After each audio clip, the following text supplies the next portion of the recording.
bienvenuto alla 4e épisode de Esteban Mexicano Italiano. Pour commencer, il va boire une gorgée de cette bonne bière, ce bon nectar.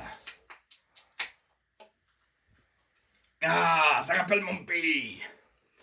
Donc, pour le drink qu'on va boire ce soir, c'est muchos relaxante pour les papilles et pour les tomates. Je vais vous présenter mon invité à moi, mon voisin. Tu peux t'emmener mon voisin, allez viens. On a les mêmes voisins. Voisin de voisin. Un voisin de voisin, voilà. Donc, ce soir, tu vas nous présenter un drink muchos relaxante. Avant tout ça, je vais prendre une gorgée. Ok. On fait pas un chin avant? Chin chin.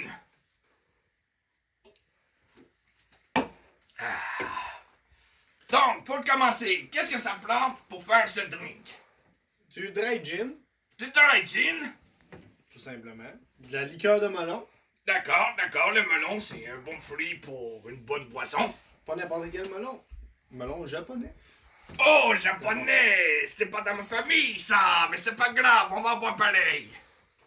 Et du 7-Up, du Sprite, de l'eau pétillante. On peut varier, on peut varier. On peut varier.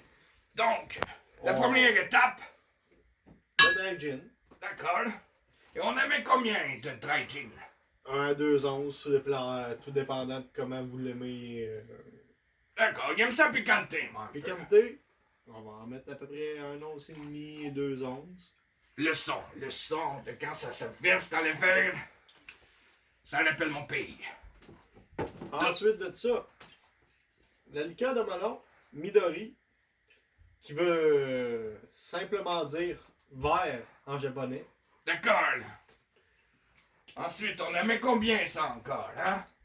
Même quantité que l'autre. C'est pas mal plus sucré que le dry gin. Ok, il aime ça beaucoup moins sucré, par exemple. Moi, hein? sucré, bon ben. Moi, j'aime ça sucré. Fait que dans le mien, j'en mets un peu plus. Dans le D'accord, tien, d'accord. un peu moins. Et voilà. D'accord, ça c'est la deuxième étape. La deuxième étape. Ensuite, la dernière étape, et non la moindre. Le Sprite, on en met la quantité qu'on veut. On y va au feeling. Sauf que tu t'es trompé, amigos. T'as du Sprite, c'est du 7-Up, hein? Mais on peut y aller avec du Sprite aussi. Ou de l'eau gazeuse. Eau de gazeuse, oui. Et voilà. Est-ce qu'ensuite, faut le brasser ou on peut déguster comme ça? Comme je te l'ai fait tantôt, on peut le déguster direct de même. Parce que D'accord. les liquides se mélangent entre eux. D'accord, ils se mélangent bien, hein? Alors maintenant, on déguste.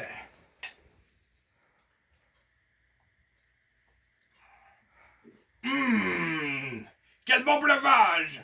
On peut boire ça sur la plage? La plage, chez nous tout seul. Chez eux tout seul. On peut boire ça en solo.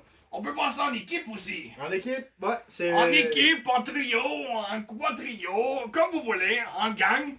Et c'est un bon breuvage pour les parties. Excellent breuvage pour les parties. Très commandé dans les bars. À part ça, je pourrais pas grandir d'autre chose que ça. Donc, c'est bon. Donc, une note sur 10. 0. Non, 9. 9. Et il accorde un 9 aussi. Alors, comment s'appelle ce breuvage? Boire des dieux selon certains. Donc, le boire des dieux, santé. On se revoit pour une prochaine vidéo d'Esteban Mexicano Italiano. Au revoir.